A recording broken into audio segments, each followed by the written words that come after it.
The Cycle Frontier is a PvPvE survival FPS game set on the alien planet of Fortuna 3. It's in beta, so things can change in the future, but as of right now, it's looking pretty good. The Cycle Frontier is going to follow a similar gameplay loop to the Escape from Tarkov model. Set up a loadout, drop into the world, collect items through mining, scavenging, or killing, and get to an extraction point to bring those items safely back to base. You can go into a match solo or in a group of up to 3 players, but no matter which way you decide to play, every single match is going to be a gamble. If you die, you're going to lose basically every single item you have on you, excluding the limited items you can carry in your safe pockets, which really is not very much. This means that the more that you bring into the world, the better equipped you'll be to handle those tough situations, but if you die, you're going to lose all the valuables you went in with.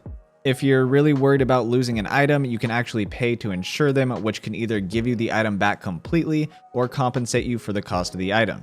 Before you deploy, you can decide which weapons you're going to want to take with you, as well as the attachments you'd like to put on that weapon. You can also bring ammo, armor, heals, and tools, as well as the key cards that'll let you access locked locations. Basically, the main thing that you want to make sure that you never forget is a backpack. The bigger the backpack you take with you, the more items you can carry, which is going to allow you to bring back more loot. And bringing back the most loot, or at least the most valuable loot, is basically the name of the game. When you decide that you're ready to deploy, you can choose between going into Bright Sands, which is going to be a normal difficulty, or Crescent Falls if you're up for an increased challenge. I highly recommend sticking to the normal difficulty until you get really accustomed to the game. While you're out in the world, you can run into other players as well as a variety of different mobs, all of which are going to be able to kill you. You can choose whether you want to fight them or you can attempt to sneak around them. If you decide that sneaking is the route that you want to go with, you can always crouch to reduce your movement noise. This is going to make it hard for both enemy players and mobs to notice you.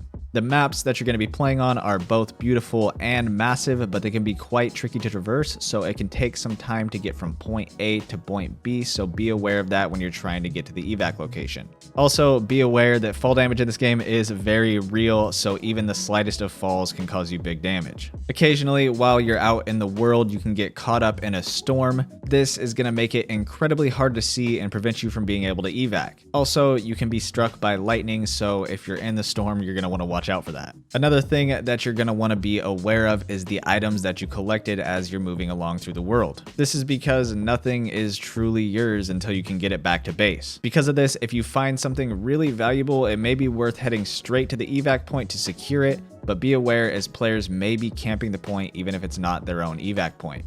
When you decide to call in your evac, it's going to take some time to get to you as well as some time to take off. This is going to get the attention of both players and mobs alike, so be ready to fight when you call in your evac. Once you've successfully gotten off the planet with your new items, you can do a few things with them. But before we get into that, let's talk about factions. There are 3 factions in the game, each of which has their own shop that you can buy unique items from, as well as a faction level that you're going to need to work your way up to unlock the ability to buy those items. Alongside the shop, each faction is going to offer you quests to complete while you're out in the field, such as killing mobs in certain areas or bringing back materials that they want. The factions are Korolev, which are kind of like the mechanics, ICA, which is essentially a civilian police force, and Osiris, which are basically scientists.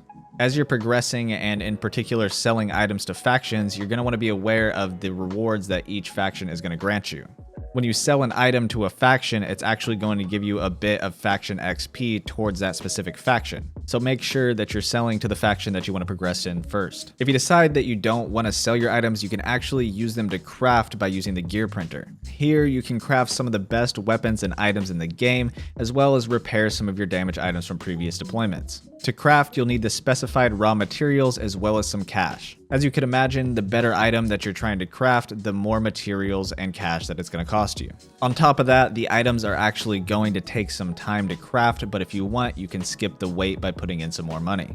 If you don't want to sell your items and you don't want to use them to craft, you actually have another option. You can use them to upgrade your base. Your base upgrades are going to offer you a couple different advantages, the first of which is going to be putting your materials in to reduce your crafting time. This is really nice if you're going to be crafting items often. Another option that you have is increasing your base's overall storage. This is going to be where you keep all of the items that you've successfully secured from each mission. You can also increase your safe pocket to maximum capacity, which is the storage area that you put your items in to guarantee that you keep them even if you die. Finally, you can upgrade your generators. Your generators are going to be in your base and they're going to passively grant you income every hour. They'll also give you a supply crate with useful items every 24 hours. Upgrading your generator can increase the amount of currency you gain every hour or increase the maximum amount of currency your generator can hold. You can also upgrade your supply crates to get better items daily. Overall, the Cycle Frontier has seemed to capture fun gunplay, high stakes looting that can be incredibly rewarding without feeling too punishing, and a good amount of progression. All of this taking place on a beautiful alien planet. If you want to see some live gameplay, be sure to check out my live stream down in the description below. If you enjoyed it, don't forget to like and subscribe and let me know if you want to see more of the Cycle Frontier. My name is Marcus, and thanks for watching.